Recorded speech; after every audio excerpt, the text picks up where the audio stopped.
Y algo que yo siempre digo para tratar de polemizar un poco, es que yo creo que perdimos la revolución. México está hoy capturado por sus élites. Los programas sociales son un derecho. ¿Qué es lo peor que te ha pasado como divulgador de que los ricos paguen sus impuestos?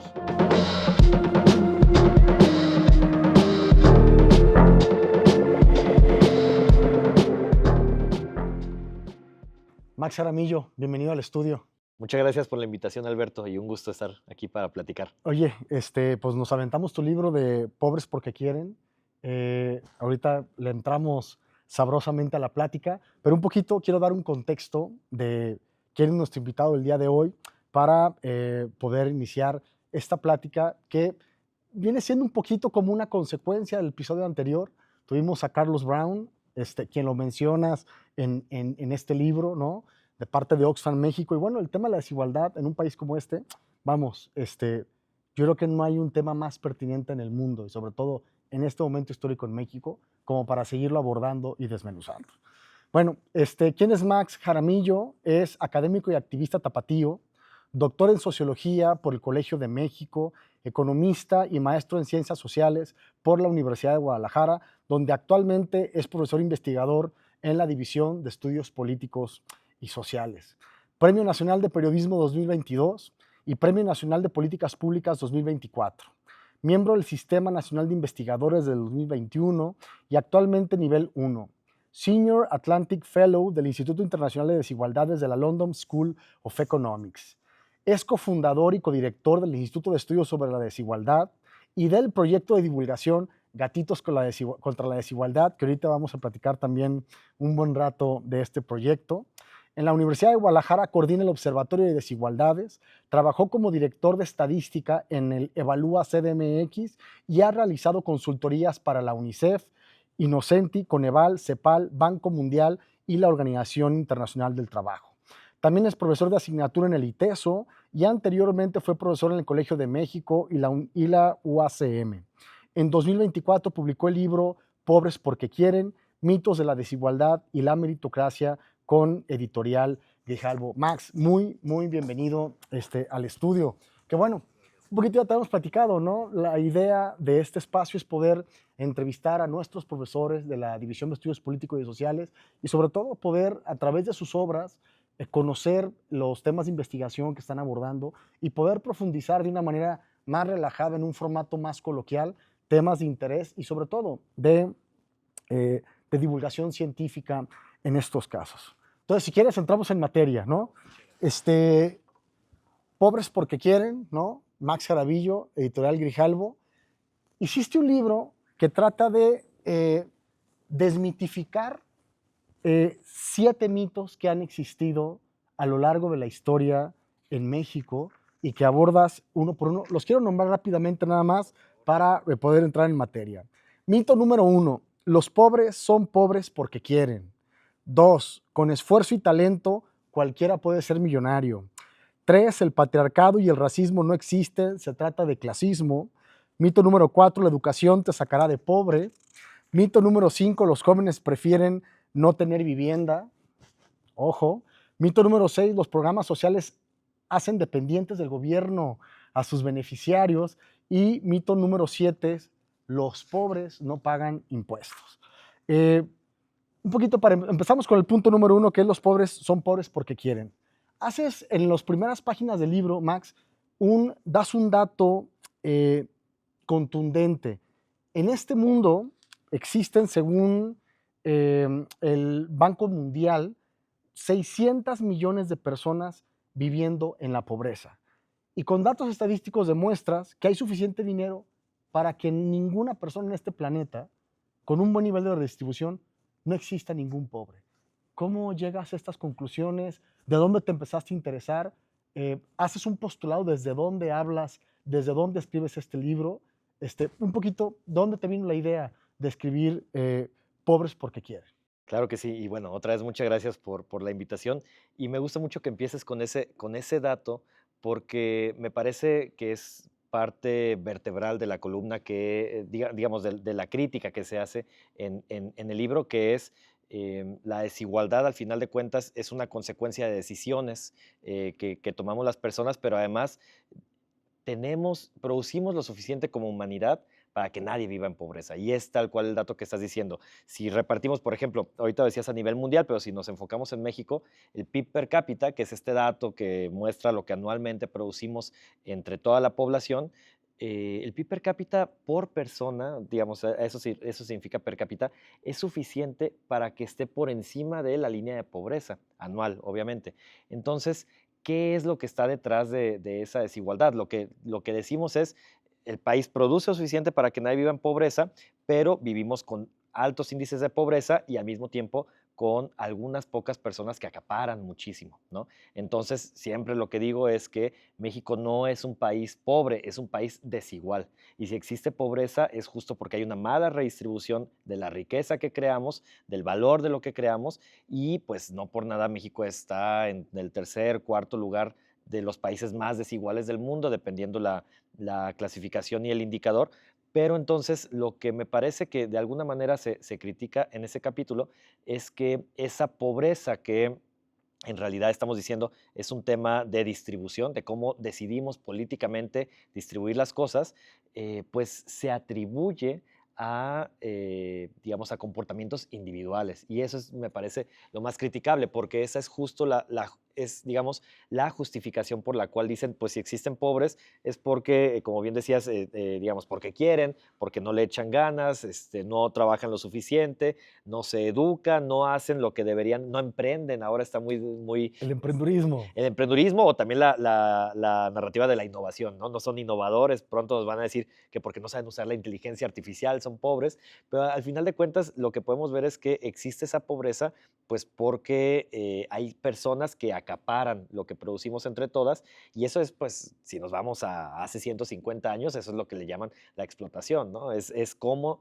nos repartimos lo que producimos entre todas y cómo esa distribución pues termina beneficiando a los grandes capitales y no por nada no sé, la persona más rica de toda Latinoamérica y por un tiempo del mundo vive en México y pues hay millones de personas al mismo tiempo que viven bajo esa pobreza.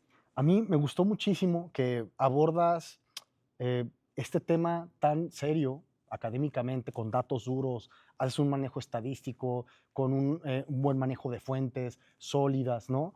Pero lo haces también con mucha frescura, ¿no? Hablas desde temas de películas, ¿no? Nombras a Marte Duele, Los hijos de Sánchez, que ahorita quiero revisar ese tema por medio de un ensayo que hace este antropólogo estadounidense Oscar Lewis, que a partir de eso es como una narrativa que empiezan a hacer este mito en México de que los pobres son pobres porque tienen una serie de actitudes, porque tienen una serie de hábitos que en comparación con los ricos, con los talentosos, con los innovadores, los hace eternizarse en la pobreza. No tanto por un problema de materialismo histórico, no tanto por un problema estructural o de un problema de falta de redistribución, sino porque simplemente tienen malos hábitos en contra de estas personas con mayor capacidad económica, estos acumuladores de riqueza que desmontas uno por uno y de manera muy creativa cada uno de ellos. Pero a ver, ¿por qué no me hablas un poquito de este contexto histórico? Nombras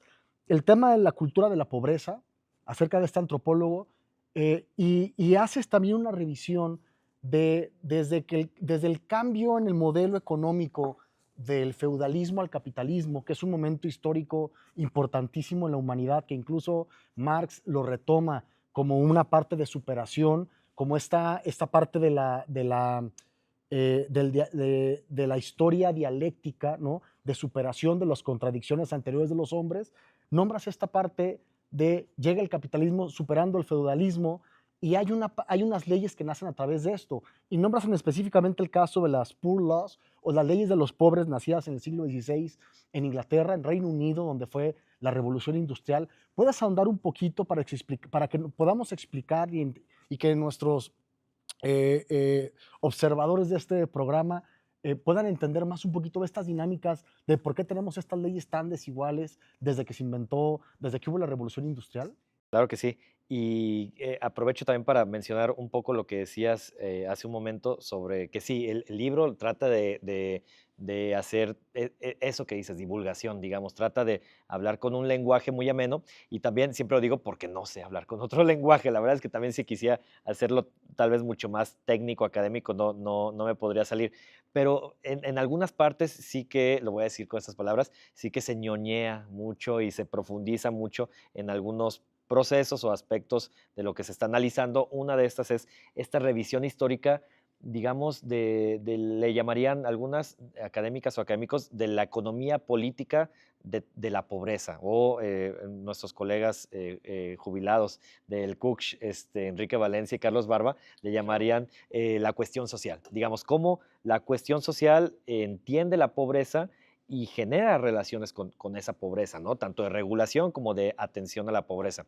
Y siempre, incluso en clases con ellos, lo que veíamos es que lo primero que hay que, digamos, en la historia moderna, entre comillas, occidental, lo primero que hay al respecto son las leyes de pobres, efectivamente. Y es un tema sumamente interesante que, por hacerlo resumido, muestra cómo a partir del siglo XVI, más o menos, comienza a haber un entendimiento, específicamente en Inglaterra, sobre la pobreza, con las primeras leyes de pobres, donde la pobreza pasa de ser un asunto que solamente digamos, involucra o le incumbe a la iglesia, en este caso la iglesia, digamos, hegemónica en el país, en el reino, para ser tomada por digamos, el gobierno de alguna forma, en este caso la monarquía, y poner atención a cómo ayudar de alguna manera a los pobres, ¿no? Entrecomillado. Y es muy La curioso. iglesia anglicana, ¿no? Ya con la reforma que hizo o la separación que hizo del Vaticano Enrique VIII, si no me equivoco. Sí, yo no sé, pero seguramente tú sí lo Sí, sabes. sí, sí, sí. Sí, no, claro, Creo que por ahí es. sí, sí, sí, y justo el tema es que, entonces el gobierno se empieza a interesar, digamos, por la pobreza y dicen, no sé, hay una ley muy conocida, que en aquel tiempo se llamaba Spinham Land, ¿no? Y lo que hacía era, si había crisis económica, si el precio de los, digamos, de los bienes que cosechaban los agricultores bajaba, y eso hacía que cayeran en pobreza, entonces esa diferencia entre el precio usual y el precio al que estaban vendiendo, digamos, el trigo, era compensada por el gobierno para que no cayeran en pobreza.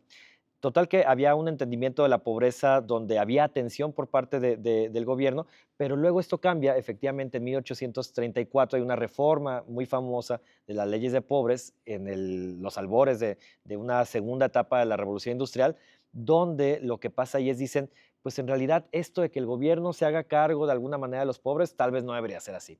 Y esto tiene mucho que ver, también lo describe Marx, como tú bien decías, con que, digamos, de alguna manera el gobierno y la sociedad capitalista tenía que obligar a las personas a meterse a las fábricas. Cuando doy clases de esto en el CUCH, les digo, es que ¿quién querría trabajar en una fábrica 12, si te iba bien, 16 horas, con un sueldo de hambre en una ciudad contaminadísima y terrible como Londres? Pues nadie quería eso, ¿no? En realidad preferían pedir dinero, muchas personas preferían vagar, preferían vivir en el campo, y entonces el doble movimiento que hacen, por un lado, es la expropiación de los comunes, digamos, de privatizar todas las tierras para que nadie pueda vivir de esas tierras, nadie que no sea propietario, y por otro lado, se van contra las personas que ahora les llamaríamos personas que están mendigando, ¿no? De entrecomillado.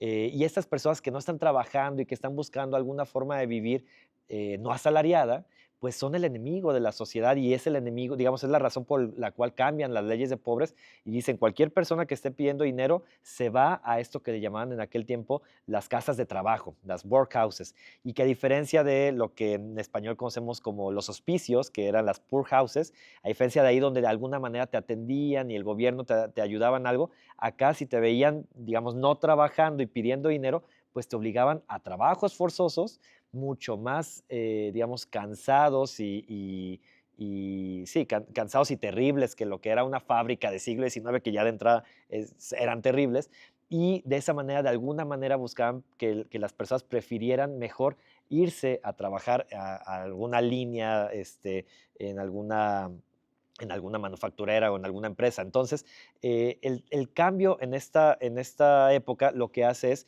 individualizar el tema de la pobreza. Y de ahí vienen reminiscencias hasta lo que tenemos ahora. Esta idea de que efectivamente, digamos, tienes que trabajar para ser partícipe de esta sociedad. Si no trabajas lo suficiente, digamos, si eres pobre es porque no trabajas lo suficiente. Al final de cuentas, hay muchas narrativas que se ven hasta ahora y que, como bien decías, también de alguna manera se reflejan con este tema de la cultura de la pobreza y los hijos de Sánchez. Sí, yo cuando estaba leyendo esto inmediatamente me acordé, yo me acuerdo de morro, vi la película basada en el libro de Charles Dickens de Oliver Twist, ¿no? Esta parte yo no entendía por qué los perseguían, por qué no los dejaban estar en la calle. Pues es producto de la reforma de las leyes de pobres, ¿no? Toda Sí, esta drama de Oliver Twist, ¿no? sí, y también justo lo que les recomiendo a mis estudiantes es que lean a Charles Dickens, lean Historia de dos ciudades, lean a Víctor Hugo con Los Miserables, que refleja muy claramente lo grave que era vivir en esa sociedad, digamos, que estaba entrando en la industrialización, pero sobre todo esas narrativas que apuntaban en contra de los pobres y los veían como un tema individual, la causa de su pobreza, que al final de cuentas ese es el debate que cambia en esa época y que hasta ahora sigue en reflexión. Va, entonces das como contexto un poquito todas estas primeras legislaciones que hubo en el mundo moderno, en el Estado moderno, Occidental. occidental, etc., para explicar un poquito como un tema de antecedentes de leyes, lo que hoy estamos viviendo en muchas partes del mundo occidental, incluido nuestro país. Eh, Llevamos 40 años, según los datos que tú dices en el libro, que el nivel de pobreza está estancado en el país, ¿no? Ha cambiado en algunos momentos con Vicente Fox y con Andrés Manuel López Obrador, ¿no? Sacando a un porcentaje importante de gente de la pobreza, pero en realidad en los últimos 40 años no se ha movido tanto el combate a la pobreza en México de manera en porcentajes, por así decirlo, ¿no? Sí, y ahí mucho tiene que ver, que el libro salió en octubre de 2024, no tenía los datos de 2024, el corte de Ah, claro, 2024 de la pobreza. el del Coneval, los 15 millones de pobres que sacó Andrés Manuel, Andrés ¿no? Manuel En su López Obrador, sexenio. sí, justo, digamos, ese último dato no está, pero en realidad cuando vemos the big picture, como dirían en inglés, aún tomando en cuenta ese último bajón, que sí es un bajón importante, en realidad en el promedio, digamos, en la vista de 4 décadas, pues sigue siendo un dato muy bueno estos 2 últimos años, pero al final de cuentas es un balance que lo que nos muestra es la pobreza más allá de ciertas fluctuaciones, pues más o menos se había mantenido igual y esto es justo debido a que las políticas que en muchos momentos, principalmente antes de los gobiernos de la 4T, la política social se basaba sobre todo en tratar de algunas visiones que luego más adelante en el libro se critican sobre creer que los pobres son pobres porque les falta capital humano. Entonces hay que educarlos más, hay que cuidar su salud, que estén más nutridos y de esa manera ellos podrán salir de la pobreza. Y pues digamos, el problema es justo que no apuntaban a las causas que consideramos, al menos desde la parte académica y activista en la que resido, no apuntaba a las reales causas de la pobreza. Entonces, programas importantísimos como Prospera, Oportunidades, que en su momento se llamó Progresa, pues no, Esta parte digamos, condicionada de los programas sociales, ¿no? Que ha sido criticada por muchos libertarios, ¿no? ¿Cómo les das dinero de manera universal si no les pones una condición, ¿no? Como si a las gentes que viven en pobreza les hiciera falta todavía más trabajo que les pongas, ¿no? Después de 4 horas de trayectos para llegar a sus trabajos, jornadas laborales extenuantes, regresar a sus casas, todavía ponles más trabajo del que tienen, pues un poquito como estas contradicciones o esta hipocresía de la que hablas mucho, de esta doble moral que existe eh, a lo largo del libro, ¿no? Pero pues, solamente quiero, porque das datos, a mí das datos interesantísimos en este libro que no quiero dejar de mencionar. Hay una parte que es el famoso reparto de utilidades de las empresas, ¿no?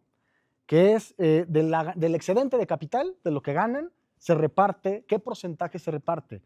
Y para poner ejemplos, no países como de Europa o los países, las economías más grandes de la OCDE, das el ejemplo de Chile y Brasil que tienen 65% Chile y 63% Brasil, más o menos en promedio de repartición de utilidades del excedente del capital para los trabajadores. para los trabajadores. En México damos el 35%.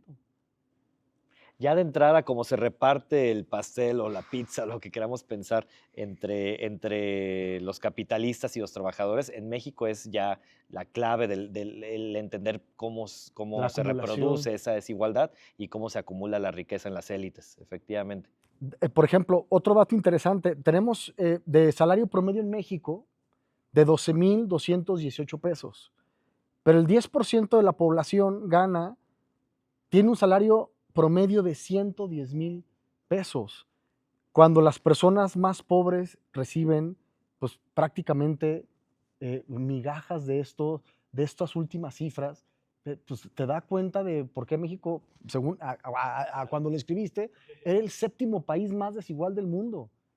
Ahí dándose un tiro con Sudáfrica Zambia y Colombia también. y somos la treceava economía más grande, treceava, catorceava más grande del planeta.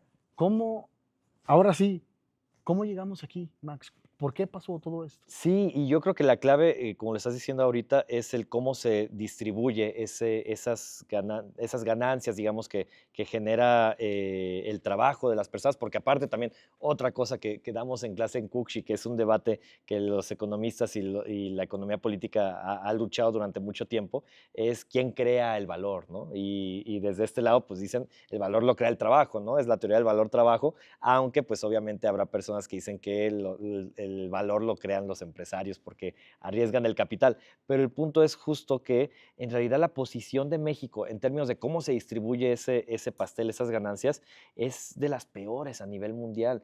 Y lo importante, como bien preguntas, es entender qué está detrás y esto es ni siquiera los últimos gobiernos, esto es histórico, tiene siglos, ¿no? Y cómo es que México ha llegado a una situación en la cual efectivamente los trabajadores no pueden captar una mayor parte, quedarse con una mayor parte de lo que producen. Me parece que hay muchísimas factores y razones, insisto, históricas y de inercias que se han arrastrado durante muchos años. Algunas las podremos hablar más adelante en términos de impuestos y demás, pero aquí lo que quisiera como hacer más énfasis es lo que decías en términos de los bajos ingresos que recibe la población, ¿no?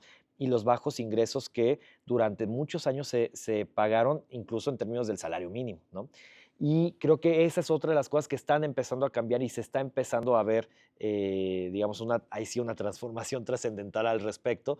El aumento del salario mínimo más que se duplicó, casi se triplicó durante los últimos, pues ya 8 años, digamos, está empezando a mostrar cambios en cómo se reparte ese pastel. Entonces, ahorita creo que ya no es 35% en el dato del 2025, ya es 37%.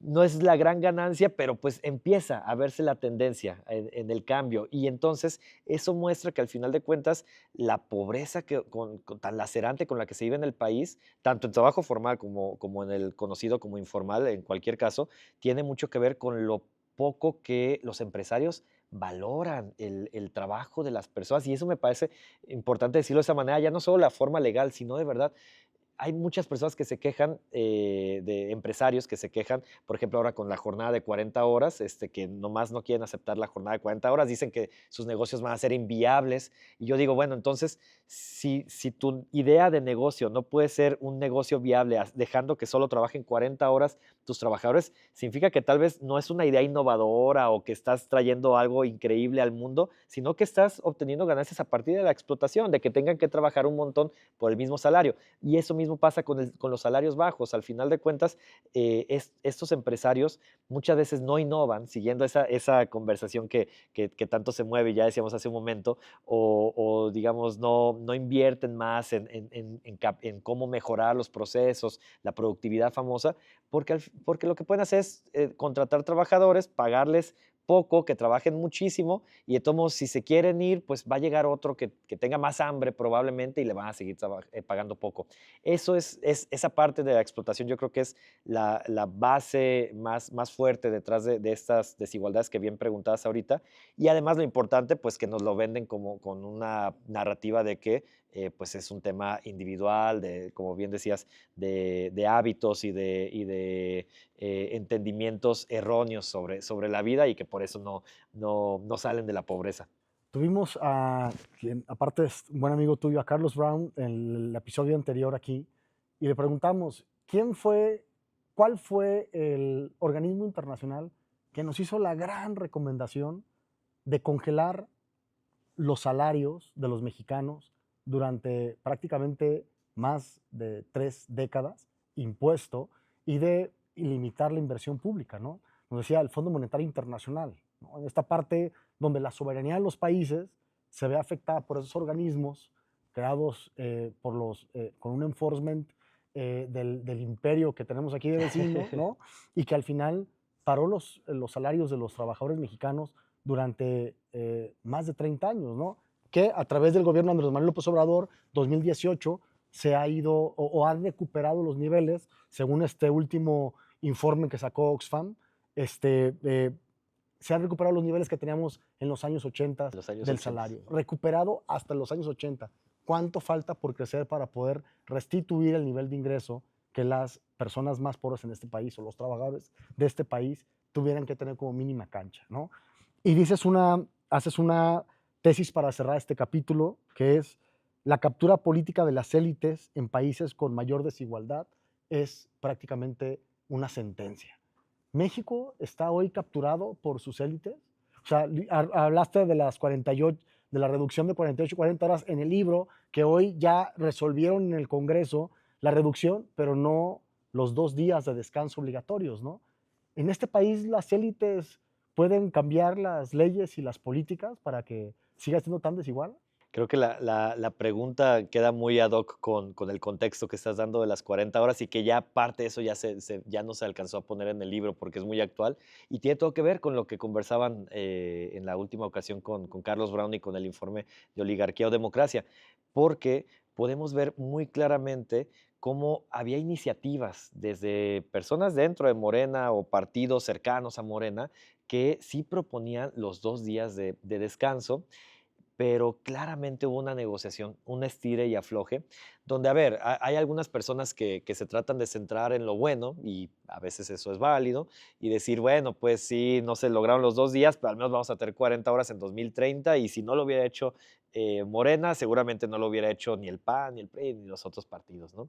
Y es válido, pero siguiendo mejor, con más interés, digamos, la respuesta a la pregunta que estás diciendo, me parece que es muy claro cómo ciertas élites, y podemos pensar en nombres muy específicos, que ahorita tal vez no vale la pena hacerlo, pero ciertas élites muy cercanas a la presidencia y a la presidenta, que claramente hicieron lobby para evitar que fuera inmediato el tema de las 40 horas, dos, este, digamos que no quedara la gradualidad.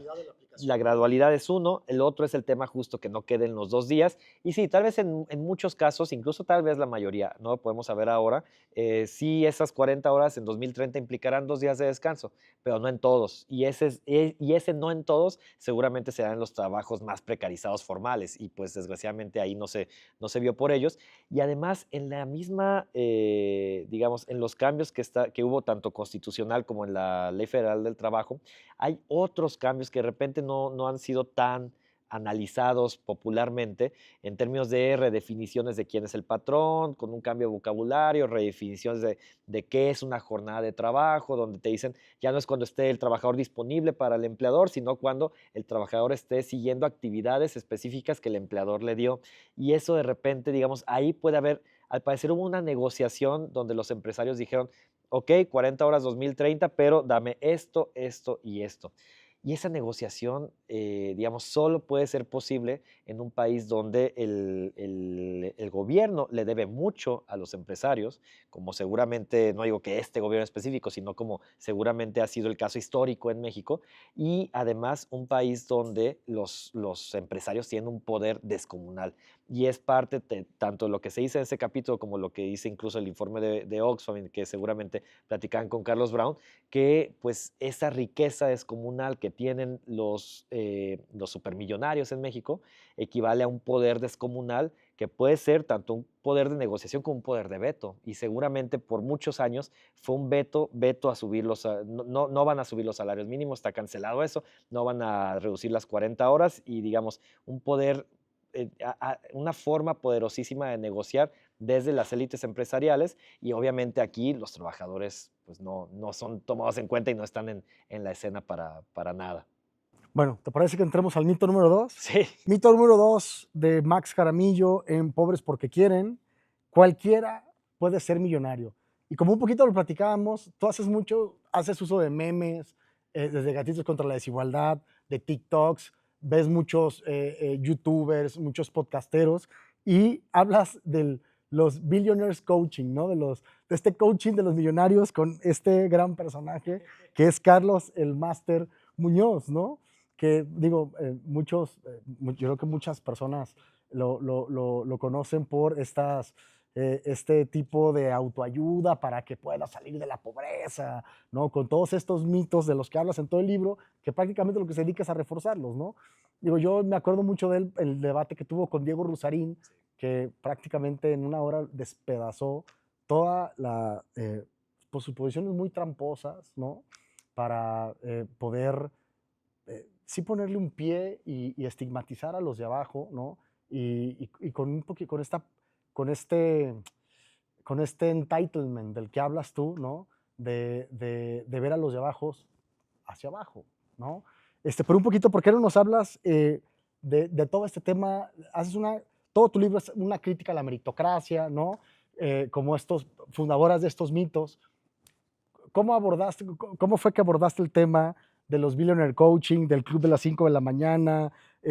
Un poquito para iniciar, ¿no? sí, y me gusta también que lo pongas desde esa forma porque cuando yo me reuní con las colegas de la editorial para proponerles este libro, lo que les decía es que quería hacer algo así como un anti padre rico, padre pobre. Y Sí, sí. siempre que hago presentaciones del libro pregunto, levante la mano quienes conocen, han escuchado el libro Padre rico, padre pobre, y la mayoría lo conoce, puede que lo hayan leído o no, en realidad no cambia mucho si lo leyeron o no, te lo puedes imaginar con un resumen. De hecho, traigo la playera que viene los 7 pasos de padre rico, padre pobre, y son unas cosas que no sirven, la verdad, para nada, pero lo que dice el meme, que incluso viene, creo que impreso en el libro, que está basado en eso la playera, es, pues, en realidad, el único paso que necesitas para ser rico es nacer rico, ¿no? Pero al final de cuentas las narrativas ahí son muy importantes, o sea, las narrativas que refuerzan personas como el Máster Muñoz, efectivamente que creo que perdió mucha popularidad, pobre de él, porque ese es su negocio, después del debate con Diego Rusarín, pero pues hay muchas personas que promueven esta idea de que te puedes hacer rico solo con desearlo, básicamente, ¿no? Con desearlo lo suficiente. Algo más nuevo que el libro es también este video que se hizo muy famoso de un gringo, digamos, un estadounidense, que se levantaba creo que a las 3:15, 3:45 de la mañana, se ponía, introducía su cara en un balde con hielos y empezaba a hacer ejercicio y leer y no sé cuántas cosas, y esa era como su rutina del éxito, ¿no? Y estas rutinas del éxito justo son estos, digamos, como placebos tal vez, o como ideas que nos venden que nos engañan, que nos dicen, pues hay que hacer esos pasos y seguir esas ideas para que tú puedas ser rico. Y también al mismo tiempo nos dicen, y podemos encontrar muchísimos libros de Elías Ayub, por ejemplo, el suegro perdón, el yerno de Carlos Slim, mismos libros de Elon Musk y de diferentes millonarios, el Twitter de Ricardo Salinas Pliego, y que lo que nos dicen es, yo hice tal y tal paso para ser rico. La biografía de Carlos Slim dice, él era una persona emprendedora, innovadora y con sentido empresarial desde niño, y se le ocurrió vender, creo que libretas o algo así a su familia a los 15 años, y desde ahí se notaba que iba a ser un gran Sí, empresario, sí, ¿no? sí. Y todos esos engaños lo que buscan es hacernos centrarnos en el tema individual detrás de la riqueza, cuando en realidad la riqueza se tiene que entender desde un aspecto completamente estructural.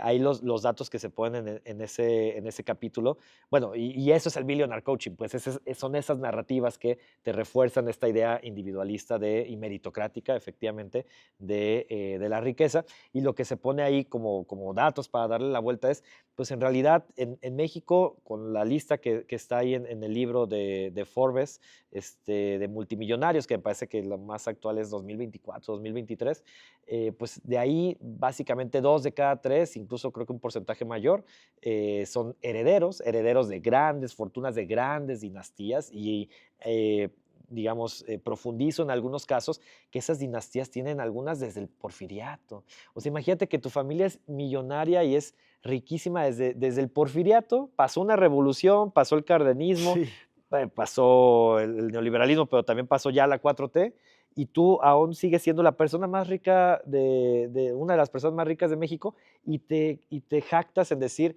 que lo lograste con tu propio esfuerzo y tu sí, sudor de la sí. frente, y parece lo más ridículo del mundo, pero en realidad sucede, ¿no? Y bueno, entonces la mayoría de los millonarios lo son por herencias, lo son por algún tipo de compadrazgo o cercanía con el gobierno, digamos, en temas de concesiones, en temas de privatizaciones. Casi todas las riquezas multimillonarias del país están relacionadas de alguna manera u otra con alguna privatización específica durante las décadas del neoliberalismo.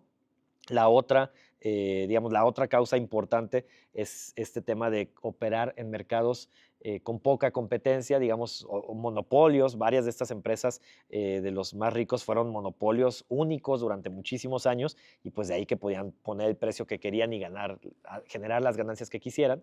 Y también, digamos, por otro lado, pues el tema de la explotación que ya hablábamos hace rato. Pero entonces, es algo que se trata de hacer siempre en el libro, es vincular el tema de esas narrativas que justifican esas desigualdades y, como decías, que generan ese entitlement, ese sentir que yo lo merezco, y como yo lo merezco, yo soy déspota con el mundo porque yo he trabajado muchísimo para tener lo que tengo, y al mismo tiempo pues tratar de desmontarlo con datos y con críticas al respecto. Sí, a mí me dio mucha risa cuando decía algo del club de las 5 de la mañana, ¿no?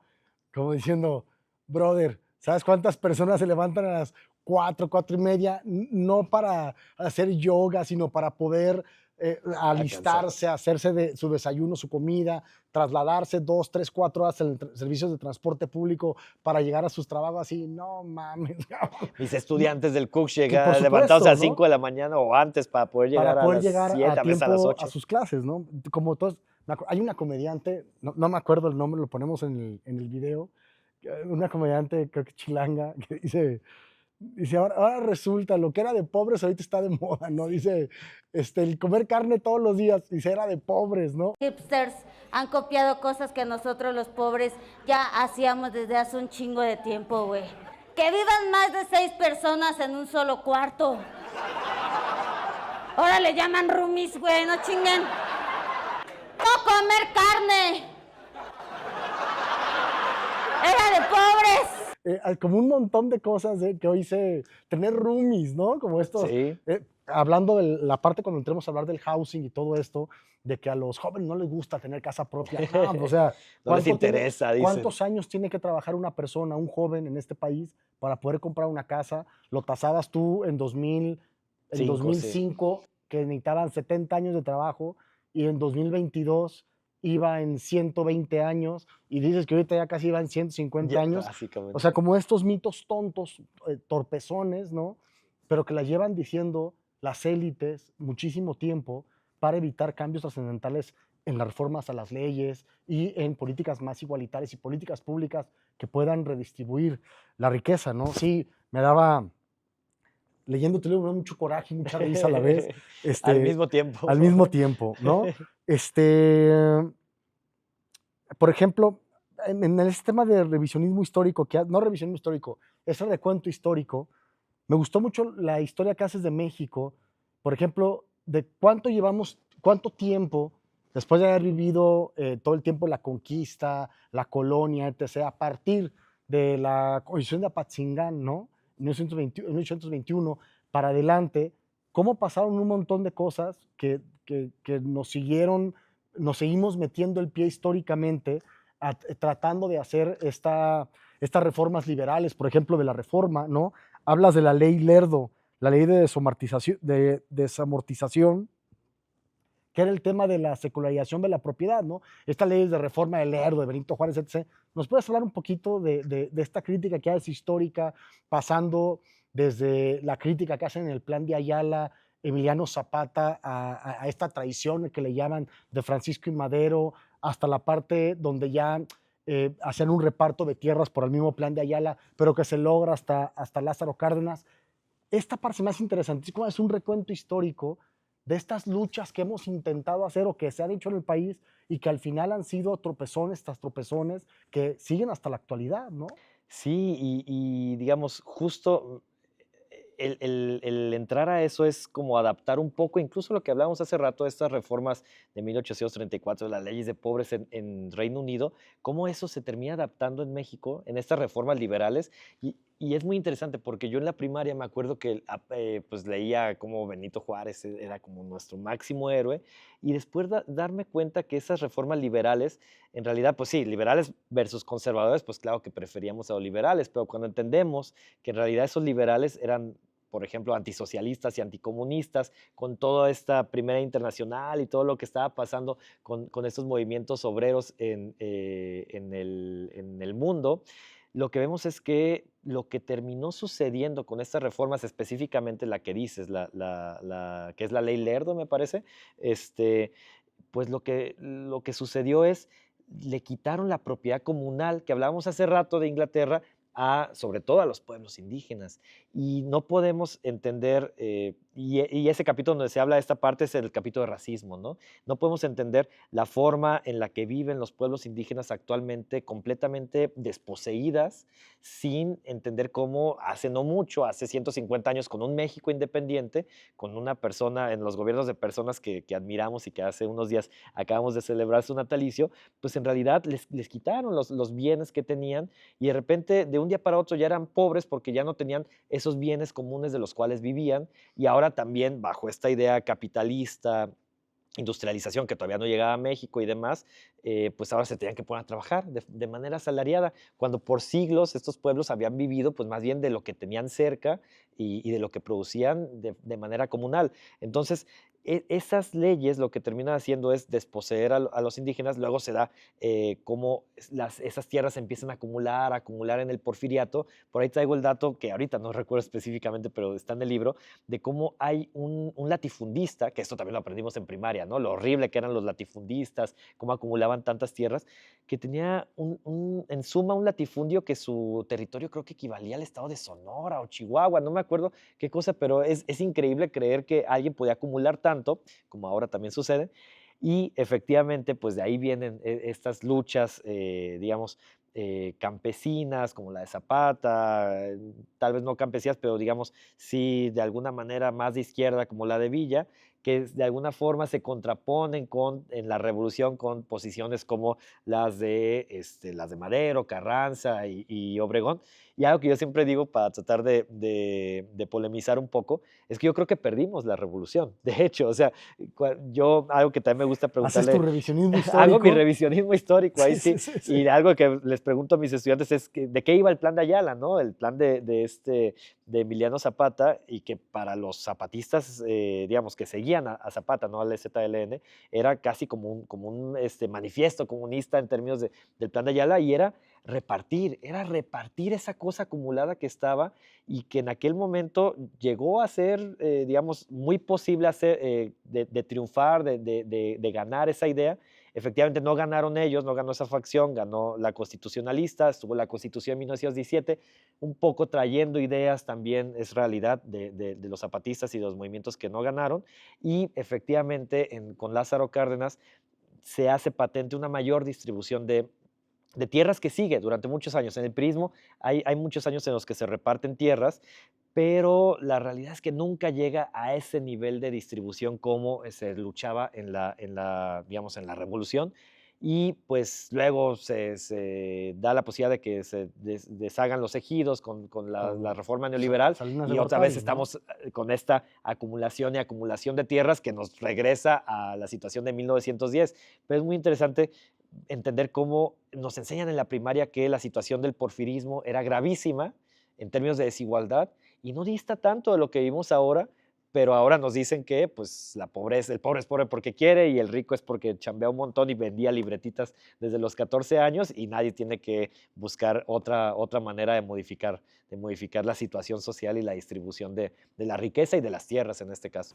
Venga, le entramos al mito número 3. Si no, no vamos a alcanzar. La educación te sacará de pobre. Y a ver, me gustó mucho, porque estuve constantemente repensando todas estas políticas educativas, ¿no? Que pensamos desde la universidad pública, ¿no? Cómo haciendo también volver a pensar desde otro lado todas estas dinámicas que hemos construido a lo largo de muchos años para poder entender o para poder hacer intentos de sacar de la marginalidad a un montón de personas y que puedan tener movilidad social, entre otras cosas, ¿no? Hablas de, yo te lo platicaba antes de la entrevista, ¿no? Me gustó mucho cómo explicas, porque luego en estos temas multidimensionales de la desigualdad, ¿no? Eh, hablabas tú del ejemplo de Mozart, ¿no? Cómo Mozart tenía un papá que era músico, de los 4 años lo empezó a instruir, a los 7 años ya estaba haciendo pequeñas, estaba en pequeñas composiciones en determinadas cortes de Europa. Eh, cómo en estos niveles, distintos niveles de desigualdades, ¿no? De si tienes un papá o si tus papás tuvieron alguna profesión, alguna licenciatura, la diferenciación que puede haber, pero ¿por qué no nos puedes hablar un poquito también de toda esta crítica que haces de este tercer mito que es la educación te sacará de pobre? Sí, y es un mito que suele ser polémico cuando es en el contexto de universidades y, por ejemplo, no sé, tal vez un tercio de las presentaciones que he tenido del libro son en universidades públicas. Y siempre tengo que hacer como muchos matices al respecto porque, a ver, efectivamente, lo que nos dice el mito es, tú estudia y eso te va a sacar de pobre, ¿no? Tú estudia y eso es suficiente para que puedas de alguna manera desenvolverte en esta sociedad capitalista moderna. Lo que trata de desmitificar este capítulo es, en realidad hay muchas más cosas que la educación.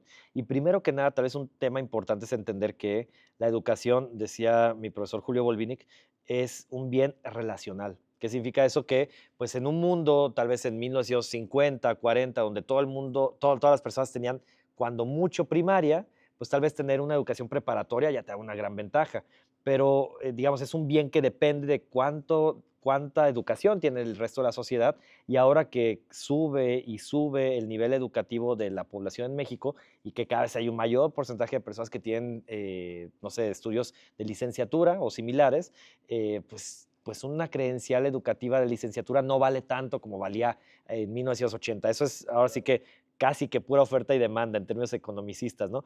Pero además el punto es, esta narrativa de estudia y saldrás de pobre, de repente lo que ignora también es cómo hay desigualdades educativas tremendas que no nos damos cuenta. Y no solo, digo, son muy obvias y ahorita voy a eso entre universidades privadas y públicas, pero incluso entre universidades públicas. Y yo ahí De la UNAM y la UDG, ¿no? pongo el dato de la UNAM y la UDG, orgulloso león negro yo que soy. Digo, a la UNAM le están dando, ahorita no me acuerdo exactamente, pero creo que son 125,000 pesos por estudiante y la Universidad de Guadalajara 49,000 pesos. 49,000 pesos, o sea, le dan 3 veces más presupuesto por estudiante a la UNAM, pues es obvio que tengan mejores condiciones en todo lo que tienen, y esta es la UDG, estamos hablando de 50,000 pesos a la UDG, pero pensemos en universidades interculturales, universidades tecnológicas que tienen presupuestos mínimos, ¿no? Entonces, desde ahí ya hay una desigualdad que de repente otra vez se ignora cuando dicen estudia, tú estudia y ya, ¿no?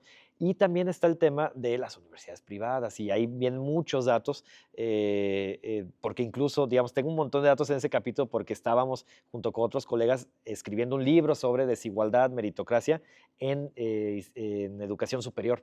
Ese no ha salido, pero varios de esos datos vienen de ahí y lo que muestra es que las universidades privadas tienen una inversión descomunal. Las familias ricas le pagan a sus hijos cuando están en universidades privadas y en educación superior en promedio cerca de 60,000 pesos al mes, que eso es como 6 veces el presupuesto total de un hogar de promedio del país, ¿no? Entonces, lo que le invierte es mucho dinero. Eso se ignora en las, digamos, narrativas que te dicen estudia y esto es todo. Y además está todo el tema de cómo por ejemplo, las universidades no es solo lo que le invierten distinto en términos de dinero, sino también los temas de ingreso. Hablábamos hace rato antes de entrar de este tema del el examen de ingreso para China. El examen de Sí, ingreso sí, para allá, el equivalente al SAT, que es el Gaokao. el Gaokao, que el nombre siempre se me confunde, pero es un dato bien interesante porque allá el país se paraliza 2 días enteros para que tengan su examen de ingreso a las universidades y allá saben que, digamos, o sea, hay personas, hay chavitos que los pueden estudiar desde los 4 años para el examen. O sea, como que aquí llevan los cursos de la UDG, que para entrar al College Board y que te vaya mejor, pero desde los 4 años estudiando Claro. eso, porque si te va muy bien en ese examen de China, pues entras a una de las mejores universidades. La diferencia es que allá entonces empezaron a entender que había muchas desigualdades y buscaron cómo acotar esos caminos, digamos, atajos que toman algunas familias, sobre todo familias ricas. Por ejemplo, esto de contratarles tutores Sí, claro. Sí, especializados sí, sí, sí. a sus hijos para que les vaya mejor en las universidades, en el examen para la universidad, y que lo prohibieron. Eso se me hace fuertísimo. Prohibieron ese tipo de cursos privados. Sí, porque se volvieron también empresas, ¿no? Que te daban esas tutorías, ¿no? Empresas que te dan esas tutorías y en el caso más descarado, que es el caso estadounidense con este escándalo Ah, sí, de que Harvard, ¿no? involucra de Harvard y Sí, otras sí. universidades que se le conoció por el FBI como Varsity Blues, que ahorita no me acuerdo cuál era la famosa, la estrella famosa que estaba detrás de esto, creo que Felicity Huffman, alguien así. Sí, sí, sí.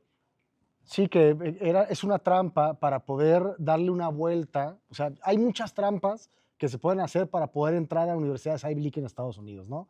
Si no entraste, si no sacaste la calificación suficiente, si tus papás pueden comprarle o hacerle una librería o construir un laboratorio, hacen una segunda revisión de tu, de tu aplicación para darte el ingreso, ¿no? Primera trampa.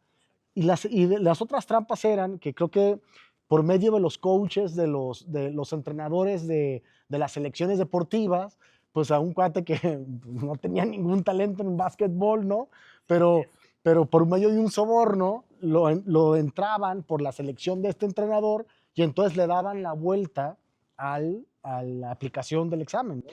Sí, y es bien interesante cómo eso se volvió un escándalo, pero nunca ha sido un escándalo que haya familias que le invierten un montón para que puedan entrar a, no sé, pensando tal vez los exámenes y los lugares más difíciles de entrar a una universidad pública en el país, a medicina en la UNAM, Ah, ¿no? claro. Y Bueno, cuando uno se fija, medicina en la UDG, ¿no? sí, Que en la es UDG, lo y cuando más uno se competitivo del fija país. en estas universidades públicas, quiénes están ahí, pues te das cuenta. Bueno, yo estoy en el Colegio de México, y en el Colegio de México en licenciatura básicamente estudian personas que vienen de preparatorias privadas, de una educación privada de élite normalmente, y de familias con muchos ingresos, a pesar de que es una universidad pública, pero pues es una universidad pública de élite.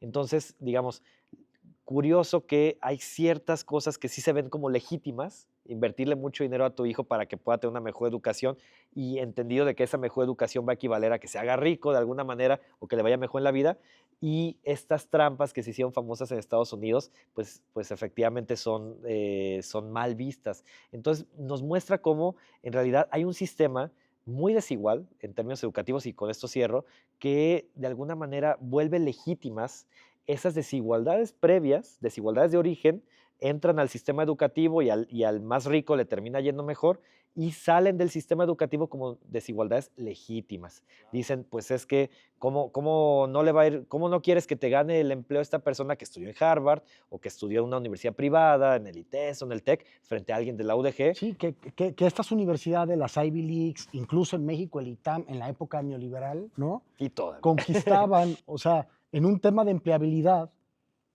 si sales de esas universidades es mucho más probable que puedas adquirir un empleo de determinada paga, de si sales de una universidad pública, por ejemplo. Entonces es como una continuación de las desigualdades, ¿no? De hecho, hubo un movimiento también de estos tipos de políticas públicas para tratar de obligar a las empresas de cuando hicieran un análisis de los perfiles de las personas que van a contratar, que esta persona de recursos humanos no pudiera ver de qué universidad vienes hasta el final, una vez dando el fallo, ¿no? Como estos intentos, ¿no? A mí me gustó mucho De igualar. una frase que decía Carlos Brown de Oxfam, decía, la política social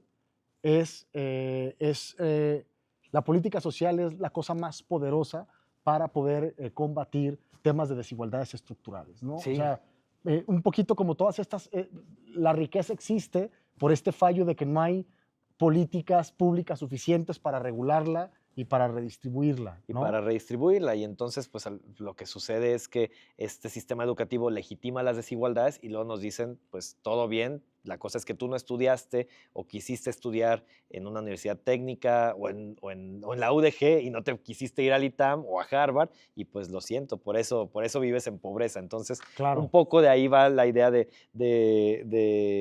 estudiar, el mito de estudiar te sacará de pobre, pero siempre digo a mis estudiantes, de todos modos, si estudien, de Claro. todos modos, eso sí, sí, síganle. Sí, es una, o sea, ya cuando lees el capítulo es una crítica a todos estos aspectos, no precisamente a cuestionar si la educación te puede dar oportunidades o tener más movilidad social, que eso, por ejemplo, muchos estudios hay de que la educación sí es el de los más grandes potenciadores para tener movilidad social en un Sí, país de determinados quintiles de la población, exacto, y ser ¿no? críticos con lo que también representa esa desigualdad educativa. Digamos que muchos creen que ese credencialismo equivale a que las personas son más talentosas o más inteligentes, con mejores herramientas o capacidades, y en realidad muchas veces es más bien que te están vendiendo esa credencial de la licenciatura en alguna universidad de élite de México, pero lo que te están dando son las relaciones que vas a hacer ahí, Claro. cómo de ahí te van a dar trabajo. Entonces, ser críticos con eso, pero pues seguir estudiando lo más que podamos de todos modos. Sigan estudiando, por favor.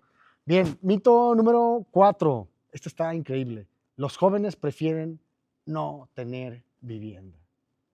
Qué gran construcción de las élites económicas, ¿no? ¿No Los quieres? jóvenes no quieren tener vivienda. O sea, hablábamos hace poquito de las cifras, ¿no? 70, 80 años en 2005 de trabajo tenía que hacer un joven para poder comprar una casa. Hoy son 120 años en el análisis que haces en el libro en 2022 y dices que en la actualización de hasta el día de hoy ya vamos como en 150 años, ¿no? Parece que va para allá. Tu diagnóstico dice que no hay suficiente construcción de vivienda social. O sea, los grandes constructores prefieren construir casas de medio o de altos estratos porque pues, es más fácil sacarle plusvalía y venderlas a construir un montón que tengan que venderse de poco en poquito, ¿no? Esta visión, digo, cuando tú publicaste este libro, hay muchas cosas que tú ya las diagnosticabas y que hoy, por ejemplo, desde la Presidencia de la República ya se están haciendo determinados esfuerzos para hacer políticas en determinados rubros. Hablábamos los de las 48 horas, de 48 a 40 horas, creo que de la ley Silla, y ahorita el tema del Infonavit que también va a construir por el tema de la vivienda social, ¿no? Y como una cosa de que la vivienda en una ciudad como la que vimos en Guadalajara, ¿no? Que en un estudio reciente sale que Guadalajara es la quinta ciudad en el mundo, en todo el planeta, donde el costo de la vivienda y de la renta va para arriba y los salarios para abajo, ¿no? Y ahí rehaces la frase de Panteón Rococó que dices, la vivienda arriba y los salarios abajo. Platícanos un poquito, Max, acerca de este gran mito que las élites nos han vendido una y otra vez y que es otra de las profundas mentiras, ¿no? Sí, y aquí trataré de acotarme mucho porque justo el libro que estoy acabando de escribir nuevo es sobre vivienda específicamente. Entonces, profundiza un poco más de lo que está en el capítulo y ahí hay muchas cosas que decir, pero voy a ir a ser resumido en algunas cosas. Lo primero es, como dices, nos han vendido esta idea de que no nos interesa tener una vivienda. Y nos lo dicen. Lo que pasa es que a los jóvenes ahora les prefieren gastar en conciertos, prefieren gastar en viajes, prefieren compartir. Yo viví en Ciudad de México con 4 roomies al mismo tiempo y juro que no prefiero compartir, que prefiero vivir solo siempre, por más que quiera mucho a mis excompañeros. Y creo que ese tipo de narrativas para legitimar la situación actual en la que vivimos es el mismo caso que con los otros mitos que hemos hablado. Lo que buscan es desmovilizar a la población. Pero esto es algo que, como bien dices, ha cambiado rapidísimo en los últimos años. Y lo hemos visto porque desde 2022 se dio lo que decimos es la primera marcha, no en términos de vivienda, porque en términos de vivienda siempre ha habido muchos movimientos sociales, pero la primera marcha sobre el derecho a la vivienda y en contra de la Claro, financiarización de la la Ciudad de vivienda México y acá, que en la bueno, Ciudad de Gatitos México. contra la Desigualdad estuvo metidísima en esas En movilizaciones, esas ¿no? movilizaciones las coorganizamos justo porque además venía el contexto donde en aquel momento jefa de gobierno, cómo ha cambiado las cosas. Claro. Hoy la Presidenta de la Ahora República, presidenta de la República anunció con bombo y platillo este trato con Airbnb para atraer, decía textualmente, decenas de miles de nómadas nómadas digitales. digitales a Ciudad de México a gastar su dinero. Y como es esta idea del trickle down economics, esta economía del goteo, pues ellos vienen a gastar su dinero, seguramente eso de alguna manera creará empleos y se derramará al resto de la población. Afortunadamente, yo creo, al ver estas manifestaciones, al ver que generaba un descontento y una, digamos, sí, un descontento social, sobre todo en los más jóvenes que no podían pagar una vivienda, han ido cambiando esas narrativas desde el gobierno. Tal vez no así desde los empresarios. Y seguimos viendo, por ejemplo, estamos en Guadalajara, en toda la ciudad de Guadalajara, vamos a Colonia Americana, pasamos por Avenida Ávila Camacho, pasamos también en el oriente de la ciudad, por mi zona también ya hay ahora estos edificios que te dicen invierte en vivienda, ¿no? Tú ven, invierte en vivienda y te prometemos el 18, 20, a veces hasta 30% de rendimiento anual. ¿Y eso qué es lo que significa? Te están diciendo, si tú compras hoy una vivienda de 1 millón de pesos, en un año la puedes vender en 1.3 millones de pesos y sacas 30%. Que es la parte que hablas de la financiarización, ¿no? O sea, del por qué también se ha encarecido el costo de la vivienda tan rápido, que es multifactorial, que quiero que abundes, ¿no? Lo que llaman los cárteles inmobiliarios, no sé si les suene por aquí, que hablas de la financiarización, ¿no? Estos esquemas de ladrillo, ¿no? No me alcanza a comprar un departamento, pero puedo comprar un pedazo, unos ladrillos de este edificio que me va a dar ese rendimiento anual del que hablas tú, ¿no? Del 15, 20, 30%, ¿no? ¿Nos puedes ahondar un poquito en ese tema? Sí, y de hecho, ahí les recomendaría, si lo quieren poner luego en el video, la recomendación de lectura en la descripción. Vino hace poco a la FIL Guadalajara esta colega académica Raquel Rolnick de Brasil, que ella fue relatora de derechos humanos, relatora de la ONU para el Derecho Humano a la Vivienda hace como 10 años. Y era de las primeras que empezaba a decir, el problema de la vivienda en casi globalmente, y esto se refleja bien en México, no es que no haya suficiente vivienda, que es digamos, la explicación normal de la estándar, digamos, la explicación estándar tanto del gobierno como de muchos empresarios, dicen lo que pasa es que no hay suficiente vivienda y entonces como hay baja oferta y misma demanda o incluso la demanda sube, el precio sube. Lo que dice es, no ese es el tema. El tema en realidad, el problema es la financiarización de la vivienda. Y efectivamente, la financiarización, que es una palabra horrible, de la vivienda es ver a la vivienda como un activo financiero, como un activo donde, digamos, algo donde invertir y que vaya generando rendimientos y no como un lugar para vivir, que es lo que... Para que la gente tenga un techo y servicios básicos de vivienda, ¿no? Y tal cual. Ahora, es algo que tiene años también. Yo me acuerdo que desde niño escuchaba cómo mis familiares hablaban de esta idea de que, y seguramente a alguien que esté escuchando este podcast digamos, le resonará, esta idea de que el precio de la vivienda nunca baja. Entonces, por eso hay que invertir en vivienda, porque las casas siempre van a subir de precio. En realidad eso no tiene por qué ser cierto. En realidad la vivienda se debería regir tanto por la oferta y la demanda. Y el ejemplo más claro fue en la pandemia. En la pandemia bajó la demanda porque muchas personas jóvenes dejaron de tener dinero suficiente para pagar sus viviendas. Trataron de negociar muchas personas con sus caseros le dijeron, no, pues vete si no puedes pagar. En otros países, en España, por ejemplo, aplicaron un embargo de rentas. ¿Qué significaba eso? Que, lo siento, estamos en crisis. Si no dependes de ese ingreso de, digamos, si tienes 70 casas, pues no dependes del ingreso de una. Si puedes dejar de cobrarle por un par de meses a tu inquilino que está en crisis económica, que perdió el empleo, pues hazlo, ¿no? Déjale de cobrar. Esto sucedió en otros países, aquí no. Aquí entonces bajó la oferta de vivienda y los precios nunca bajaron.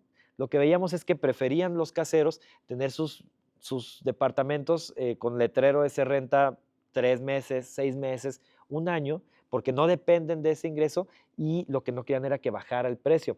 Esto en términos económicos lo que muestra es que hay hay un acaparamiento muy alto de ciertos bienes, en este caso los bienes inmobiliarios, y eso genera demanda especulativa, que es la especulación que siempre se critica.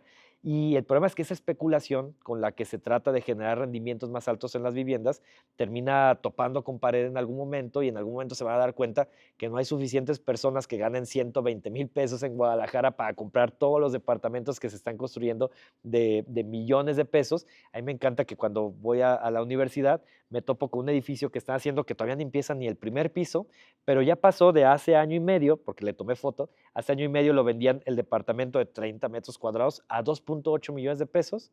Ya pasó 30 de metros eso, cuadrados. 30 metros cuadrados, pero ya pasó de eso a que ahorita cuando pasas por ahí Ávila Camacho y otra avenida, no diré cuál, ya está 4.5 millones de pesos, sin que haya pasado nada, sigue sin empezar a construirse y ya aumentó de 2.8 a 4.5 millones de pesos. ¿Qué es lo que está pasando? Es una demanda especulativa que lo que quieren es generar rendimientos rápidos. Eso se está agotando. El problema es que eso, en algún momento, esa burbuja inmobiliaria puede tronar.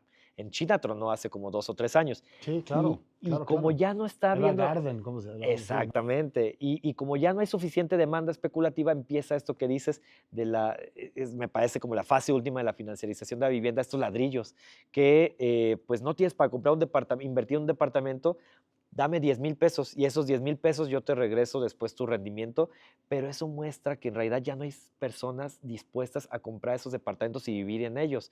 Y si no hay alguien dispuesto a vivir en ellos, pues esa demanda especulativa en algún momento se acabará. Hay mil cosas que hablar de vivienda, pero seguramente en otro momento lo podremos Para hacer. entrar al siguiente, digo, a mí me gusta mucho que haces el tema del gran despojo, hablas del tema de la vivienda como un tema del gran despojo y, y o haces el análisis, el tema de la vivienda va a ser la gran lucha que tendremos que vivir como generación y las siguientes y las generaciones que vienen más adelante.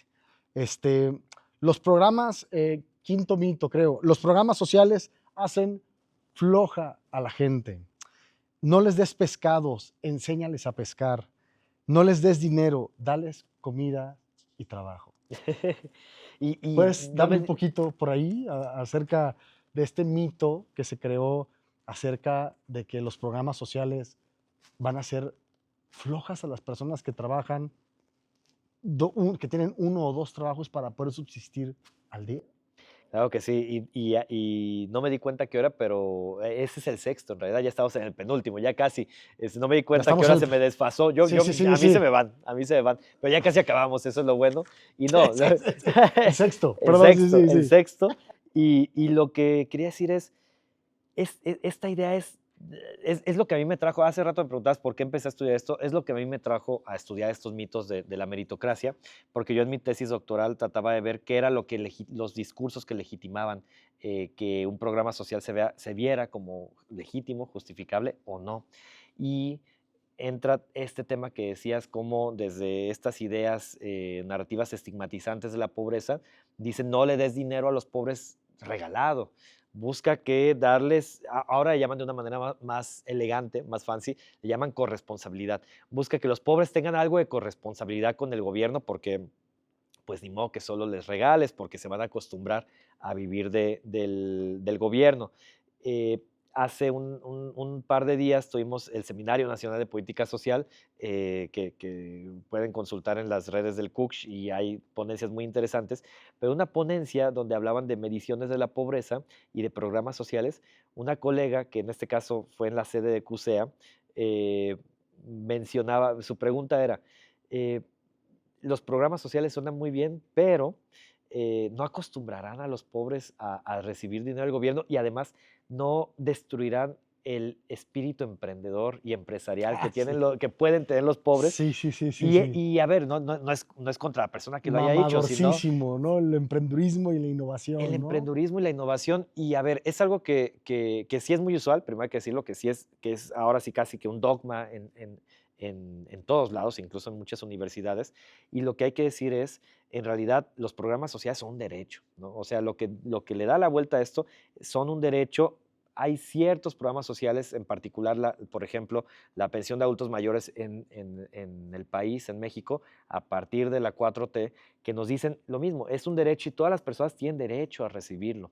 Y entonces no es un tema de que si vas a votar o no por algún partido, no es un tema de si eres pobre o no, de si hiciste alguna corresponsabilidad o no, simplemente por el pertenecer a esta sociedad merecemos recibir parte, mínimos adecuados y dignos para ser parte de la sociedad. Entonces, desde ahí viene esta idea tratando de darle la vuelta a estas problemáticas, pero hay muchos, digamos, hay muchos mitos que se desprenden de esta idea. Hay algunas personas que dicen, no les des programas sociales a los pobres por hijos, porque van a tener más hijos para recibir más dinero. Eso es falso y Sí, las claro. cifras... Todo lo que dices de Lady Prospera, ¿no? De esta página que se dedicaba todo el tiempo a estigmatizar a las personas que recibían programas sociales, ¿no? O temas de salud me gustó mucho la comparación que hacías con el Welfare Queen, que era esta figura que surgió como un mito en la campaña de Ronald Reagan, el padre del neoliberalismo junto con Margaret Thatcher en los años 80, ¿no? Que nos han llevado al mundo occidental prácticamente a la crisis de desigualdad que tenemos hasta el día de hoy, ¿no? Pero a mí me gustó muchísimo, se me hizo muy inteligente, Max, cómo le das la vuelta a esta estigmatización que haces de los que reciben programas sociales y dices, se les estigmatiza a los que reciben programas sociales para poder tener un mínimo de satisfactorios, porque tienen Dish, porque compran Celular. un celular, etc., ¿no? Pero cuando haces deducciones fiscales, ¿no? Que pueden deducir personas empresarios, en la colegiatura de sus hijos, eso está súper bien visto. O sea, esta doble moral de lo que puedes deducir de impuestos, pues es una cosa, pues claro, de clase, etc. Y estigmatizando a las personas que esos programas sociales les pueden cambiar materialmente, prácticamente es una ayuda importantísima. Y también no es que los programas sociales que tenga México sean tan potentes, ¿no? Son, por ejemplo, uno de los programas son 29 pesos al día que tiene una persona para que puede significar su transporte público, entre otras cosas, ¿no? Pero, por ejemplo, los datos comparativos que tú haces, por ejemplo, de países de la OCDE, creo que México solamente invierte el día de hoy el 7% del PIB en gasto social, cuando el promedio de la OCDE es del 20%. O sea, incluso los programas sociales, es un gran esfuerzo que han hecho esto de transferencias directas, el gobierno mexicano, para poder sacar hoy, sabemos que a 15 millones de la pobreza, sigue siendo algo bajísimo, o sea, estigmatizado y bajísimo, ¿no? Pero me gusta cómo lo equiparas a esta doble moral de que, sí, deducir impuestos, sí, eso es cool porque pues, lo hacen los de arriba. Es lo que ahí le llamo esta idea que se mueve mucho en redes sociales de cosas que están bien si las hacen los ricos y mal si las hacen los pobres. Y hay un montón de ejemplos, ¿no? Vivir en el cerro, bien si las hacen los ricos, Sí. mal si las hacen los Sí, pobres. sí. Y hay muchos, pero uno de esos es recibir dinero del gobierno. Y, digamos, esto es tan sistemático que si recibes un programa social, sea la pensión de adultos mayores que te da 3,000, creo que ahorita subió a 3,000 y algo pesos al mes, no es muchísimo, o si recibes de todos unos programas sociales que te dan casi nada al mes, te dan, como dices, 30 pesos, 40 pesos al día, que al mes son cerca de 1,000 y tantos pesos, tu nombre tiene que aparecer en un padrón social, padrón de programas sociales público, y te dice cuándo recibiste, cuándo no, tu edad y muchos datos personales que incluso los sacan porque se ve como una persona que tiene que estar vigilada.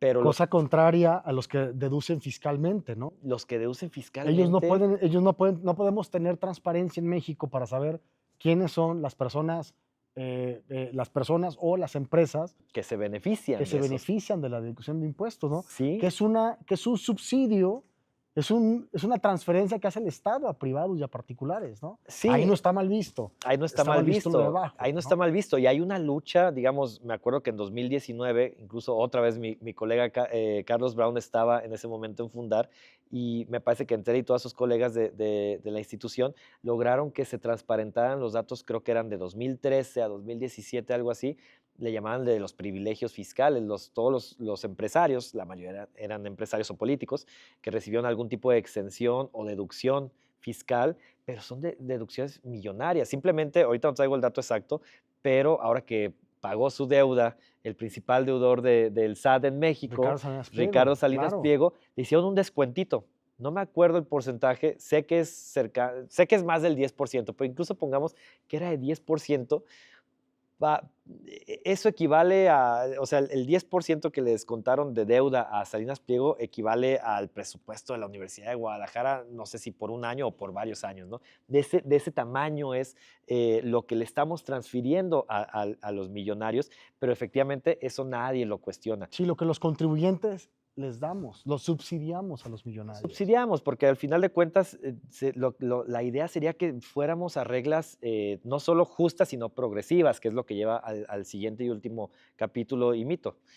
Los pobres no pagan impuestos, ¿no? séptimo mito, que es otra de las grandes mentiras, ¿no? Le pueden hacer un descuentito del 10%, que significa miles de millones de pesos a uno de los hombres más ricos del país, ¿no?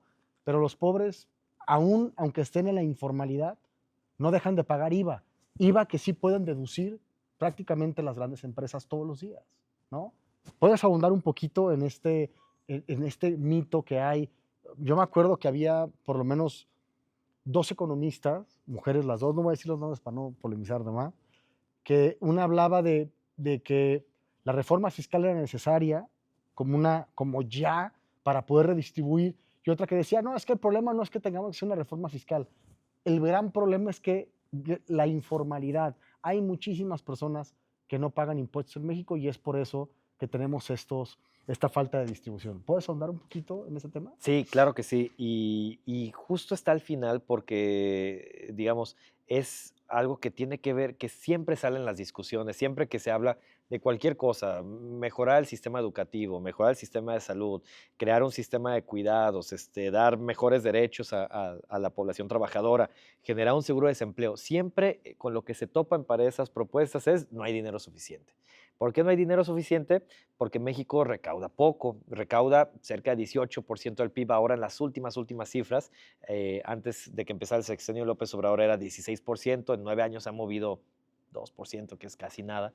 Eh, y imaginemos, México recauda menos que países que están en mayor pobreza, como Honduras, El Salvador, Nicaragua. El promedio en Latinoamérica, yo decía México 18%, en promedio en Latinoamérica creo que es 22%, y en la OCDE, a lo mejor tú traes el dato ahí más fresco, es 30 y tantos por ciento. Es una, Sí. digamos, se recauda el doble de lo que se recauda en México. Y entonces, pues claro, por eso México tiene el gasto social tan bajo que tiene, por eso México no hay políticas sociales suficientes, no hay todo lo que ya hemos debatido. El problema es que efectivamente cuando decimos esto y decimos hay que hacer una reforma fiscal para que paguen más los que más tienen, una recaudación que le conocemos en términos técnicos como progresiva, que paguen más los que más dinero tienen, el primer argumento que nos dicen es primero cóbrenle a los pobres o primero cóbrenle a los informales. Y sí, pues, o sea, seguramente en un sistema, digamos, donde incluso hubiera, por ejemplo, derechos sociales para todas las personas, sistema de seguridad social universal para todas las personas, tendría mucho sentido cobrarle a todas las personas, incluso, como viene el ejemplo que decías, a una persona que trabaja en el tianguis, ¿no? Pero lo que han calculado algunos académicos como José Casar de la UNAM es que incluso si formalizaras a todos los negocios en la economía informal, entre comillas, No da lo que debería de dar cobrarle impuestos al capital, exactamente, ¿no? 1.5% subiría la recaudación en México, casi nada. ¿Por qué? Porque casi, en realidad viven muchos al día y cuando tienes ingresos y digamos lo que estás generando de forma bruta es tan poquito, pues no vas a pagar tanto al fisco. Quienes sí tienen mucho que pagar, como bien decías, pues son las grandes fortunas y las grandes empresas en el país, que son las que más se benefician de estos privilegios fiscales. Entonces, desde ahí habla este término de la justicia fiscal, de que lo que deberíamos hacer es buscar que paguen lo justo las empresas más grandes. Y hay justo en el capítulo otra vez como una revisión histórica de cómo se han dado estas discusiones desde los 60 en México. Existía un impuesto a las herencias en 1950 y tantos en México, lo quitaron, se trató de hacer una reforma fiscal en el 60 y algo, trajeron a economistas, Nicolás Caldor, así economistas top del mundo a buscar, a hacer propuestas de reformas fiscales y siempre las paraban. ¿Quiénes las paraban? Pues los empresarios. Y lo que decíamos al inicio del podcast, pues al inicio de esta conversación, ellos tienen poder de veto. Y entonces, si hay algo que se le puede recriminar todavía a los gobiernos de la Cuarta Transformación, es que han hecho muchas cosas bien, me parece, pero una que no han hecho es cobrarle más impuestos a los más ricos.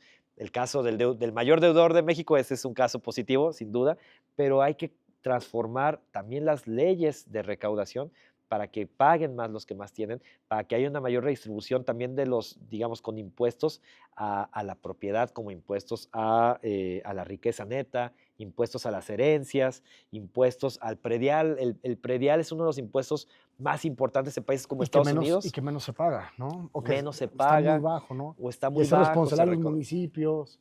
Se habla de que a lo mejor tendría que ser un enforcement estatal, ¿no? Porque por ese Sí, tema para de que la... tuvieran mejores capacidades. En Ciudad de México funciona un poco mejor, por ejemplo, que lo cobran estatalmente, tiene tasas progresivas. Aquí en Guadalajara se cobra la misma tasa si es una casa de 100,000 pesos, es una casa de 100 millones de pesos. Y eso tendría que ser distinto, pero pues en resumidas cuentas, pues lo que nos muestra esto es que mucho de todas las otras conversaciones no las podemos mover hasta que entendamos que tenemos que desmontar esta narrativa de que recaudamos poco en México por culpa de los pobres y los informales, cuando en realidad es culpa de los privilegios fiscales que tienen los más ricos. Yo cuando estaba leyendo este capítulo, lo comentamos antes de que empezara el programa, ah, señalas que una reforma, un presidente, de estos datos que luego te sorprenden, ¿no? Un presidente que hizo una reforma fiscal importante, el último en México, fue Enrique Peña Nieto, ¿no? O sea, hizo bueno, tú decías Luis Videgaray, bueno, Claro. el sexenio de Peña Nieto, ¿no? Exactamente. Y vimos cómo se le descompuso por temas de corrupción, por un montón de temas, por la cultura, por la llamada por él, cultura de la corrupción, que es llamarle simplemente a los excesos de los gobernantes y de la clase política para enriquecerse, ¿no? Pero yo lo ligaba un poquito a cuando Andrés Manuel declaraba el por qué no hacía una reforma fiscal, lo dijo en una mañanera, es que las reformas fiscales tumban presidentes. ¿Sí? Y el caso anterior fue Peña Nieto con la debacle, ¿no? De su gobierno y de su partido, ¿no? Digo, como uno de los ejemplos curiosos de las deducciones que se pueden sacar, ¿no? Sí, y creo que por eso, e insisto, es como de alguna manera el hilo conductor en todo el libro, es importante no solamente hacer la reforma fiscal, sino también darle la vuelta a esas narrativas que legitiman que no haya una reforma fiscal. También yo trato un poco de poner a discusión esta creencia de que en México las personas no quieren más impuestos. Lo que yo creo, y he hecho encuestas sobre esto para demostrarlo, es que no es que quieran más impuestos así en plano, digamos, en simple, sino que lo que no quieren es que les cobren más impuestos a las clases trabajadoras. Claro. Lo del ICR, ¿no? En este El país pagan ICR. más los trabajadores que el capital. Que el capital. O sea, si yo tengo una acción en Nvidia o en Microsoft y me genera millones de pesos, yo voy a pagar de eso, hasta hace poco era 10% anual.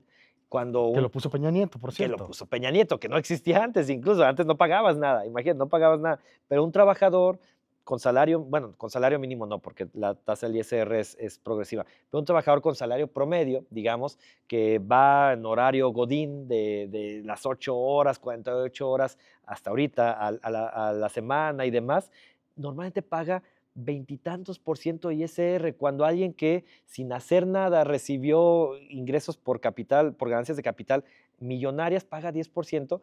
En realidad lo que decimos es, en México el sistema fiscal lo sostiene la clase trabajadora y los grandes beneficiarios de ese sostenimiento de la clase trabajadora, pues es la clase capitalista. Entonces, ellos, siempre digo, ellos muy a gusto, y esto de hecho no viene ese ejemplo en el libro, es a partir de un podcast al que fui cuando recién estaba promocionando el libro.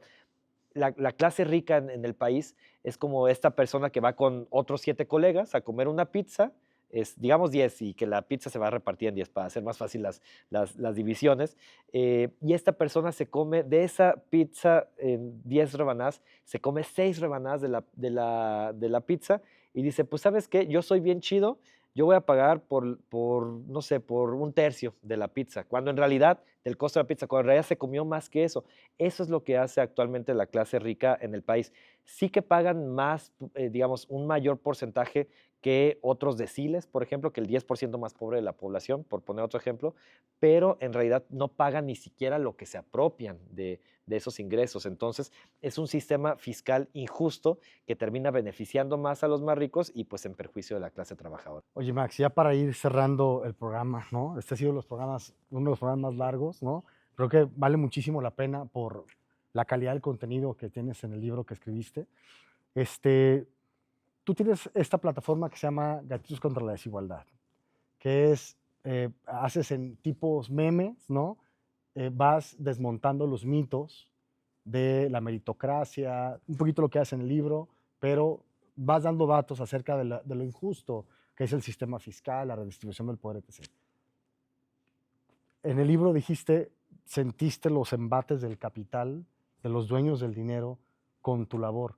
¿Qué es lo peor que te ha pasado como un divulgador, Como divulgador. como divulgador de que los ricos paguen sus impuestos? Curiosamente, ha habido temas muy fuertes, sobre todo en redes sociales y sobre todo en redes sociales específicas. La red social más peligrosa que hay actualmente, bueno, no sé si Truth Social sea la más peligrosa, Ah, sí, pero ex. probablemente, pero ahora Sí, sí. es X, ¿no? Es X, anteriormente conocida como Twitter. Y algo que también, digamos, hablando con otras colegas que divulgan, con otras colegas que hacen activismo en el mismo sentido, en algún momento, imaginemos que ya era común que llegaran amenazas de muerte, ¿no? O sea, por redes sociales, porque además las denuncias le puedes a X, oye, te estoy denunciando este tweet, este mensaje porque me está amenazando de muerte y te dicen, no encontramos que infrinja las normas no me acuerdo qué se llama, de ¿Cómo los términos y crees? condiciones de la red social. Entonces, ese tipo de cosas han pasado y también entendemos que pasan porque, pues, al final de cuentas, como bien dices, desde el otro lado, pues hay mucho dinero moviéndose. Hay cuentas de Twitter, hay cuentas de divulgadores también de la derecha que sirven al capital de alguna forma, que Sí, sí, los reciben libertarios, ¿no? los Que famosos están. libertarios, algunos que han salido incluso de universidades públicas, extrañamente, y que dicen que muera la universidad pública al mismo tiempo, y que pues lo que hacen es a través de masas realmente millonarias de dinero, pues tratar de mover la opinión pública para seguir justificando y legitimando las desigualdades con las que viven. Al final de cuentas es algo que me parece común, desgraciadamente, en las redes sociales, pero eso yo creo que no quita que, a pesar de ello, con el paso de los años hemos ido viendo que se van transformando de alguna forma las narrativas sobre desigualdad. Cada vez menos personas creen en esta narrativa meritocrática. Cada vez, incluso a mí algo que me alegra muchísimo es que el proyecto de Gatitos contra la Desigualdad comenzó en 2018 y ahora en 2026, que ya estamos 8 años después, y hay muchísimas cuentas que también hacen divulgación en contra de la meritocracia, sobre algunos aspectos específicos en términos de vivienda, en términos de luchas políticas, y creo que es algo que se va moviendo, afortunadamente, más allá de que desde el capital se busque tratar de mantener esas narrativas y esos mitos, pues la realidad es que es muy fácil desmontarlos y es muy fácil darle la vuelta a ellos, entonces pues a veces ni con los cañonazos de dinero se puede mantener esas narrativas, pero pues sí, eso es lo que implica también de repente el riesgo de estar divulgando estos temas. Hay una frase de José Revueltas con la que cierras el capítulo que a mí, siendo un integrante del Centro Universitario de Ciencias Sociales y Humanidades, se me hizo muy chingona, ¿no? Dice, el propósito de las ciencias sociales no es solo acumular conocimientos, sino refutar, transformar y revolucionar a la sociedad, ¿no? Se me hizo muy potente la cita de José Revueltas y un poquito, sé que tienes el contexto, tú eres parte de la División de Estudios Políticos y Sociales, entiendes esta especie de crisis que existe en las ciencias sociales y humanidades en el mundo, de personas o jóvenes que ya no están queriendo estudiar estas disciplinas, porque, vamos, en el ideario, pues son disciplinas con las que no vas a poder tener un sustento de vida, vas a vivir en una especie de pobreza académica, ¿no? O la academia franciscana, ¿no? Una cosa así. ¿Tú qué le dirías a un estudiante, a un joven, del por qué debería estudiar ciencias sociales, pero sobre todo, a sabiendas también de la baja de matrícula, por ejemplo, en tu disciplina que es sociología? ¿Qué le dirías a un joven para incentivarlo a estudiar sociología el día de hoy? Pues justo lo que diría y que en parte con eso cierro el libro, es que por muchos años nos han vendido que la forma de salir adelante es bajo esta narrativa meritocrática, es a partir del esfuerzo individual, ¿no? Y ya decíamos hace rato, si hay que esforzarnos en lo individual, si hay que estudiar más, pero lo que nos han invisibilizado es que el otro componente importante tan importante o hasta más importante que el esfuerzo individual es el esfuerzo colectivo. Y yo creo que las ciencias sociales y las humanidades también son, digamos, un eslabón fundamental para seguir fomentando esos esfuerzos colectivos que pueden, digamos, nacer en lugares como el Centro Universitario de Ciencias Sociales y Humanidades, pero también expandirse a otros lugares, ¿no? A otras carreras, pero creo que por lo que vale la pena seguir estudiando las ciencias sociales, seguir estudiando sociología, es por tratar de entender cómo esos esfuerzos colectivos se pueden potenciar, cómo pueden tener mayores, digamos, triunfos y qué es lo que nos está obstaculizando de darle la vuelta o transformar la sociedad con la que vivimos actualmente. Entonces, sobre todo, si no queremos seguir reproduciendo hasta el fin de los tiempos, que aparte, si seguimos con la forma capitalista con la que vivimos actualmente, crisis climática, esto no va a durar, el fin de los tiempos va a ser en un siglo o menos, pero más allá de eso, si no queremos seguir reproduciendo el mundo en el que vivimos y lo queremos transformar, pues creo que una de las mejores maneras es a partir de las ciencias sociales y de todas las disciplinas que en el centro y que la División de Estudios Políticos y Sociales tenemos. Entonces, pues a seguirnos interesando por estos temas, a seguirnos interesando desde ahí por cómo transformar la sociedad y pues también por cómo hacer esos esfuerzos colectivos que puedan hacer un cambio real. Otra frase que ponía ahí en las conclusiones, digamos, en el cierre del libro, era esta, Rosa eh, Luxemburgo. no, bueno, también, pero una de Ubuntu se llama, Ah, claro, sí, sí, el no soy, somos, no ¿no? soy, digamos, soy porque Soy somos. porque Es, somos. es- es esta idea de que lo que tenemos es al final de cuentas el resultado de todo el colectivo, no solo de nuestro esfuerzo individual. Y pues para seguir haciendo eso, pues qué mejor lugar que en carreras de ciencias sociales, donde además nos encontramos con otras personas y lo que creamos entre todas, pues va a ser mucho más grande que lo que podamos hacer solas. Pues mira, Max, este podcast se creó entre muchas cosas para poder divulgar ideas, para poder acercar un montón de autores, de cosas súper interesantes a nuevas generaciones, ¿no? Y para mí uno de los temas más importantes era de por qué un joven tuviera que estudiar sociología para que Max Jaramillo te dé clases, ¿no? Un investigador joven, ¿no? Que está haciendo eh, muy se me fue la palabra, estás haciendo muchísimas obras, estás en constante creación de ensayos, nuevos libros, nuevas investigaciones. Muchas gracias por tu trabajo, Max, que haces de divulgación y por educar a las generaciones que siguen para poder intentar transformar este país y este mundo. Muchas gracias por la invitación, muchas gracias también por todo el apoyo desde el centro y pues en conjunto vamos a seguir tratando de mejorar las cosas y transformarlas. Max, muchas gracias por estar en el estudio. Gracias, Nos Alberto. vemos. Gracias. Bye.